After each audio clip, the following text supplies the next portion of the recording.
Hey everyone, in this video, I will show you how to upload Canva to Google Drive.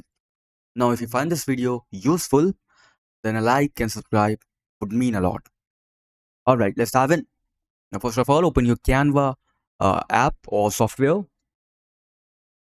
Now, go on top right corner and just click on this share button. Now here, just click on see all right over here. And here, just scroll down and you will see under the save option Google Drive. Just click on it. And now click on connect Google Drive. Now choose your account. Click on continue. Now here, click this option, see, edit, create and delete only the specific Google Drive files you use with this app. Now just click on continue.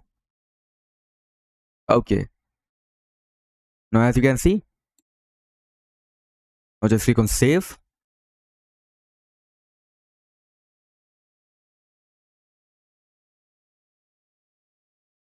Now you can download your file on Google Drive. As you can see. So that's it for the video. That's how you can connect Canva to Google Drive. Thanks for watching.